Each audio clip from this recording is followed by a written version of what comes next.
Bonjour à tous, j'espère que vous allez tous bien. Aujourd'hui, je voudrais vous faire part d'une réflexion qui m'a été partagée en canalisation sur le thème de l'addiction. Alors c'est un thème un peu en marge de ce que je traite habituellement ici, mais ça m'en a pas moins été transmis et j'ai trouvé l'argumentation intéressante. Alors je me suis dit, pourquoi pas vous en parler? Alors avant d'aller plus loin, je tiens à préciser que je ne consomme aucune substance illicite et je ne vous encourage en aucun cas à prendre de la drogue, c'est pas bien. Voilà. Et maintenant que j'ai dit ça, je me fais aucune illusion, je pense que j'ai parlé dans le vide et que ça va changer le comportement de personne, mais au moins c'est dit. Alors maintenant, voyons ensemble ce qui m'a été transmis. Et pour commencer, qu'est-ce qu'une addiction? J'en sais rien. Mais la canalisation qui m'est venue sur ce sujet, elle est partie d'une réflexion sur l'utilisation de la matérialité en elle-même. Dans le schéma qui m'a été montré au départ, on est tous des êtres spirituels incarnés dans le monde physique. On est donc originaire d'un plan immatériel, depuis lequel on vient s'incarner dans la matérialité. Et l'essence même de cette matérialité, c'est de nous permettre de faire l'expérience de nous-mêmes, de notre véritable identité, inscrite sur le plan supérieur via le monde physique. C'est pour cette raison que le plan matériel existe, et c'est dans ce sens qu'il est supposé être utilisé. Pour le dire autrement, le plan supérieur, c'est le monde du fond, et le monde matériel, c'est le monde de la forme. Et toutes les formes sont neutres en elles-mêmes, aucune forme n'est ni bonne ni mauvaise, tout dépend du fond qu'on véhicule au travers. Toutefois, on a aussi la possibilité d'utiliser la matérialité à l'envers du sens naturel. Par rapport au plan originel de notre âme, on n'est pas complet, on n'emmène pas avec nous, ou rarement dans notre incarnation, la totalité de ce qu'on est, à cause de certaines blessures d'âme. Et dans le code spirituel qu'on incarne, il peut y avoir des vides, des manques, des parties de nous qu'on refoule, bref, du sombre. Et l'esprit, il aime pas le vide, alors on comble ce vide avec une personnalité factice et inventée, le fameux ego. La contrepartie dans le plan physique, c'est que dans ce cas de figure, on va utiliser la matérialité pour alimenter ce mensonge à propos de nous-mêmes. Et l'ego, il a besoin d'une alimentation perpétuelle pour subsister. Ça, dans le cadre de cette vidéo, c'est le principe même d'une addiction. C'est-à-dire qu'on consomme la matérialité d'une façon dont on est dépendant pour maintenir une identité illusoire. Et la consommation qu'on fait, alors, n'est plus l'expression de notre lumière, mais le reflet de nos parts d'ombre. On n'utilise plus la matérialité comme une conséquence descendante du plan supérieur, mais comme un moyen de combler le vide de celui-ci.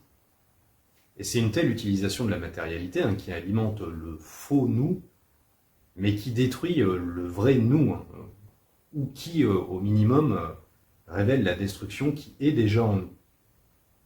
Alors, basé sur cette définition, la matérialité, elle n'est pas bonne ou mauvaise en elle-même.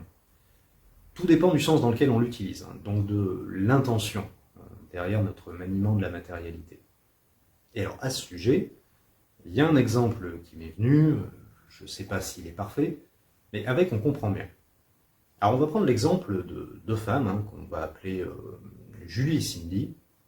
Alors, s'il y a des Julie et des Cindy qui regardent cette vidéo, voilà, le prenez pas personnellement, c'est un exemple. Et on va imaginer que Julie et Cindy sont deux très belles femmes qui se ressemblent, alors vous les imaginez comme vous voulez, et à 1 heure d'intervalle, elles vont faire les magasins et elles vont craquer sur la même robe noire.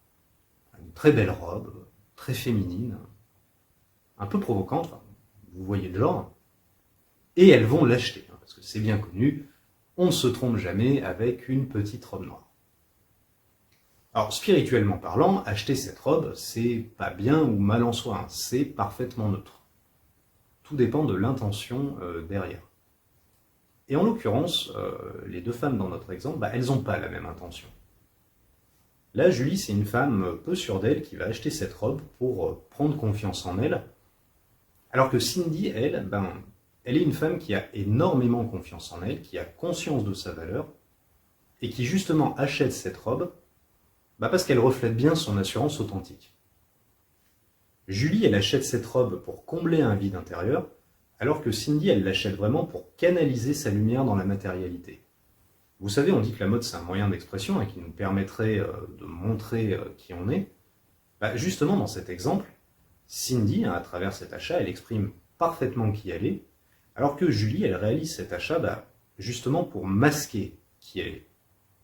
Alors que c'est la même robe, n'en tirez pas des conclusions sur la mode féminine, c'est vraiment pas le but. Mais Julie, elle prend la décision d'acheter cette petite robe noire à travers le regard des autres quelque part. Alors que Cindy, elle prend cette décision à travers son propre regard sur elle-même.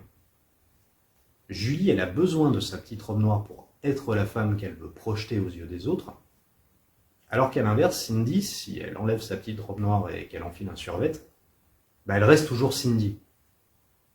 Alors dans cet exemple, j'ai pris deux femmes, mais si vous préférez, vous prenez deux hommes qui veulent acheter un costume, vous les appelez Mathieu et Tony, et ça marche aussi. Ou deux hommes qui vont à la salle de sport. Très intéressant comme exemple aussi. En tout cas, voilà pour cet exemple sur le sens de l'utilisation de la matérialité. Bon, et maintenant qu'on dit tout ça, et qu'on a tous bien fantasmé sur Cindy et sa petite robe noire, quel rapport ça a avec les addictions? Tout en fait.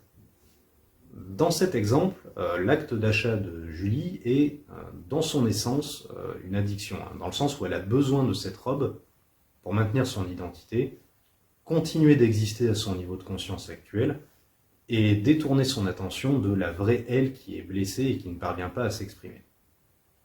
Alors cette démonstration, elle a servi de point de départ pour définir le concept de l'addiction, au sens spirituel du terme, et ensuite la canalisation, elle a basculé vers un deuxième point de réflexion autour du thème incontournable lorsqu'on parle des addictions, à savoir les drogues. Alors les drogues sont considérées comme l'un des plus grands fléaux qui soit sur notre planète à l'heure actuelle, et c'est un fléau que jusqu'à présent on n'arrive pas à résoudre. Malgré toutes les conséquences négatives que la drogue peut avoir, on n'arrive pas à empêcher les consommateurs d'en prendre, et on n'arrive pas non plus à empêcher les cartels de la drogue d'en produire. Et ce qui m'a été montré dans ce channeling, c'est que dans le grand ordre des choses, la drogue, c'est un fléau qui existe parce qu'au niveau planétaire, il remplit une fonction d'effet miroir. Les drogues, en tant que phénomène de société, sont l'effet miroir, le reflet exacerbé de la façon dont on consomme dans la société actuelle de façon généralisée. Consommer de la drogue, c'est quoi? C'est dépenser de l'argent pour un produit qui semble nous faire du bien à court terme, tout en nous détruisant à long terme, auquel, malgré ses effets négatifs, on ne peut pas renoncer parce qu'on est accro, et pour lequel, pour s'en procurer, on sponsorise parfois des réseaux aux pratiques criminelles.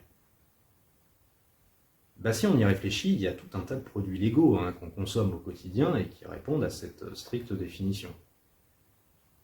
Premier exemple qui m'est venu, le pétrole. L'exemple parfait d'une substance dont notre société et notre système économique sont dépendants, qui nous apporte un très grand bien-être à court terme, qui est très confortable à utiliser, mais qui, depuis le temps qu'on l'utilise, a eu des impacts très graves sur notre santé en tant qu'humain, et qui compromet aujourd'hui la survie de notre environnement et des espèces qui le peuplent. Et enfin, c'est un produit pour lequel des pays entiers, à plusieurs reprises au cours de l'histoire, sont entrés en guerre. Rien que ça. Alors des exemples, il y en a plein d'autres. Mais de façon générale, dans la société de consommation dans laquelle on vit, dans l'ensemble, on est tous accros à une consommation chronique d'objets qui ne représentent pas toujours une utilité à la hauteur de leurs prétentions, qui nous apportent un bien-être superficiel à court terme, mais qui sur le long terme nous ont complètement déconnectés de qui on est vraiment. On n'arrive pas à se sortir de ce mode de consommation et de la société de l'image dans laquelle on est. Et si on regarde avec honnêteté tout ce qu'on a chez nous, combien de fois dans cette consommation, pourtant légale, est-ce qu'on a sponsorisé l'esclavage des enfants dans un pays du tiers-monde? Alors, je dis pas ça pour être moralisateur, parce que, qu'on soit bien d'accord, c'est pareil pour moi. Et on vit dans un monde où c'est quasiment impossible de consommer éthiquement de toute façon, et encore moins de le faire avec certitude lorsqu'on essaye. Mais quand on commence à y réfléchir, on peut multiplier les exemples à l'infini. Alors je vous laisse trouver les vôtres. Je ne vais pas faire la démonstration en ce qui concerne la pornographie, par exemple, ça paraît assez évident. Mais il y a un dernier exemple que je vais citer, qui est celui des relations amoureuses, qui ne devraient pas être des biens de consommation, normalement, mais qui en sont un peu devenus dans notre monde actuel, force est de constater. En tout cas, on est nombreux à avoir consommé nos partenaires, à avoir parfois développé des addictions pour des partenaires toxiques, et à cause de ces addictions affectives, à avoir toléré de la part de l'autre des comportements malsains, voire criminels parfois. Et en plus de ça, il me semble qu'on connaît tous quelqu'un qui a été en couple à une époque, qui est séparé de ce conjoint depuis longtemps, et qui depuis maintenant 1 an, 5 ans, 10 ans, voire plus, est toujours pas complètement reconstruit de cette relation qui a été mal gérée. Il y a un proverbe qui dit que la plus grande drogue qui soit pour un être humain, c'est un autre être humain. Quelque part, cette drogue-là, elle a fait autant de ravages que les autres. Donc on m'a montré tous ces exemples dans cette grande transe que j'ai eue sur le sujet, et la conclusion qui en est ressortie, c'est qu'on consomme absolument tout comme de la drogue.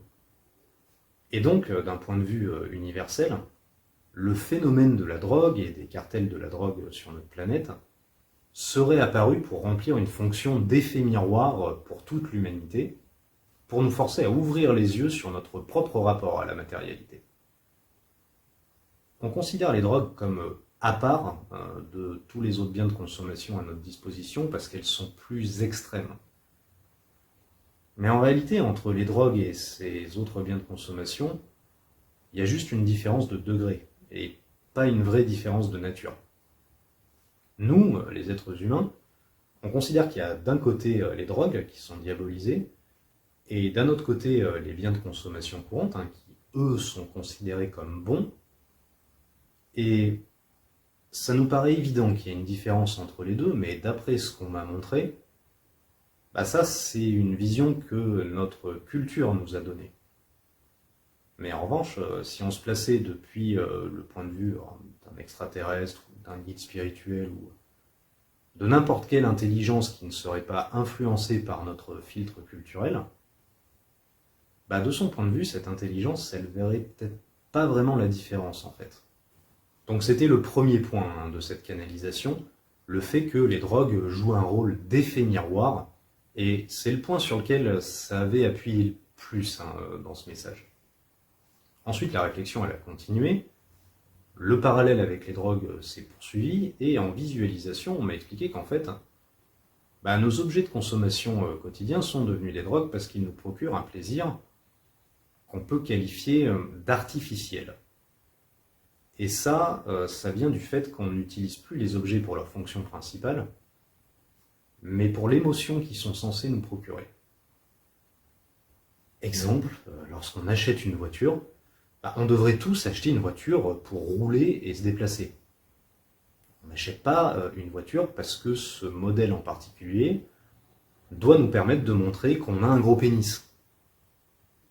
Et pourtant, d'un point de vue marketing, il y a des publicités qui font le lien entre la voiture qui est l'objet de la pub et cette notion de virilité.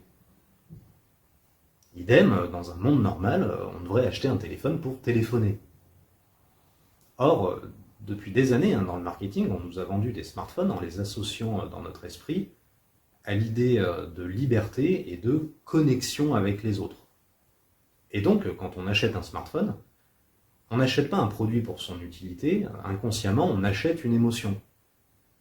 Et c'est assez ironique, d'ailleurs, qu'on associe les smartphones à ces notions-là dans la publicité, alors que dans la pratique, les deux reproches qu'on fait le plus au smartphone, c'est qu'avec, on est complètement espionné, et qu'ils nous ont justement complètement déconnectés les uns des autres. C'est assez ironique. Mais si on avait un comportement naturel, on devrait consommer des objets dans la matérialité pour l'utilité qu'ils ont vraiment, et pas pour essayer de ressentir artificiellement des émotions qui viendraient combler nos vides intérieurs. C'est ça que ça veut dire, artificiel. La matérialité, elle trouve son sens lorsqu'elle nous sert d'outil pour exprimer notre complétude. Mais elle en est complètement vidée lorsqu'elle nous sert, à l'inverse, à masquer nos manques. C'est dans ce cas de figure qu'elle devient une addiction et qu'elle nous procure un plaisir artificiel et illusoire. Quand on souffre de problèmes relationnels, ou des différents problèmes qui existent dans nos familles, ou d'un manque cruel d'amour dans nos vies, et que pour s'évader, on prend 3 semaines de vacances sur une plage de sable fin, avec des palmiers et tout, pour, dans le confort d'un environnement présent agréable, pouvoir refouler toute cette négativité dont on ne sait pas quoi faire. En quoi ce paradis est-ce qu'il est moins artificiel que lorsqu'on voyage avec une drogue quelconque? Et il y a une image qui m'est venue dans cette canalisation, alors je ne sais pas si ça s'est vraiment produit, mais on m'a montré une scène qui se déroulait dans les années 50-60, quand la société de consommation avait émergé, avec des slogans du genre « découvrez le bonheur grâce à tel produit ou tel produit ». Et dans cette scène, il y avait certaines personnes qui regardaient ces pubs et qui se disaient « mais au bout d'un moment, ils vont finir par nous inventer la pilule du bonheur, il y aura juste à la prendre et on sera heureux ». Vu que dans cette culture, le bonheur, ça s'achète. La pilule du bonheur, elle a effectivement été inventée, et puis alors, de nombreuses déclinaisons, c'est ce que les drogues sont. Et c'est ce que la société de consommation nous programme à rechercher, puisqu'elle est construite sur un rapport addictif à la matérialité. Les drogues, dans la façon dont elles sont utilisées par beaucoup sur cette planète, elles sont que le reflet de notre attitude vis-à-vis de la matérialité en général, parce qu'on consomme tout comme de la drogue. Autrement dit, le problème dans ce qui m'a été montré, c'est pas les drogues en tant que substance, mais le rapport que nous, on a à ces substances. Peut-être que les drogues et les biens de consommation courante ne sont pas de même nature, mais le rapport que nous, on a à ces objets, c'est le même que celui qu'on a avec les drogues. Et on a ce rapport addictif à la matérialité en général, parce qu'on l'utilise pour combler des vides émotionnels que la matérialité n'est pas censée combler dans un premier temps. Et le message final de cette transmission canalisée, c'était que tout ça vient du fait qu'on vit dans une culture basée sur la matière et non sur l'esprit. Dans une société basée davantage sur l'intériorité, la drogue n'aurait jamais pris l'ampleur dévastatrice qu'elle a prise dans le monde qu'on connaît. Et le fait de condamner les drogues sans chercher à changer le terrain psychologique sur lequel elles prennent toute leur puissance, quelque part c'est le reflet de notre hypocrisie. Et c'était le message principal de ce channeling d'ailleurs, à savoir de nous alerter sur notre niveau de conscience qui est beaucoup trop terrestre, et qui dans ce message était désigné comme la vraie cause des problèmes d'addiction qu'on a dans notre société. Alors, j'insiste, ce message ne prend la défense d'absolument aucune substance, qu'on soit bien d'accord. C'est un message qui affirme au contraire qu'on n'en a pas besoin. Et surtout, c'est un message qui permet de reprendre aux drogues la responsabilité qui est la nôtre, mais qu'on a rejetée sur elles. Parce que quand on pointe du doigt une substance, qu'on rejette la faute sur une drogue en particulier, c'est un peu une solution de facilité, ça permet de stigmatiser une catégorie de la population qui consomme cette substance, Mais en tant que société, en revanche, ça nous permet de nier le fait que nous, on a tous besoin d'évoluer. Et on pourrait supprimer toutes les substances psychotropes de la planète, on reporterait nos addictions sur d'autres supports, et existentiellement parlant, le problème serait toujours là. Et d'ailleurs, vous avez des cultures indigènes sur la planète qui, selon leur position géographique, ont accès à des substances telles que des champignons hallucinogènes ou du pavot ou autres. Et pour autant, ces sociétés-là, elles n'ont pas de problème de drogue, comme nous, on peut en avoir dans notre grande société mondialisée. Et pour appuyer ce message, voilà, ce channeling s'est conclu avec une image qui m'a choqué et que je vais partager avec vous, comme ça vous serez tous choqués avec moi. On m'a montré l'image d'un jeune de 18-20 ans par là, qui tombait accro à l'héroïne et qui traversait une vraie descente aux enfers et dont la vie était sérieusement compromise. Dans notre société actuelle, face à un tel drame, notre premier réflexe, c'est de blâmer le fait qu'une substance aussi dangereuse soit disponible, et ça peut effectivement être un problème. Mais d'après ce qui m'a été montré, la vraie tragédie, c'est pas que cette substance existe. La vraie tragédie, c'est que dans un monde où on a rabâché à ce jeune qu'il faut qu'il ait tel type de vêtements pour avoir le respect des autres, tel type de voiture pour être viril, ou tel type de logement pour avoir un statut, au bout d'un moment, quand quelqu'un vient le voir et lui dit « mais prends cette poudre, tu seras heureux », à ce moment-là, dans son esprit, dans son modèle du monde, ça a du sens. Et ce serait ça, la vraie tragédie, cette corruption psychologique.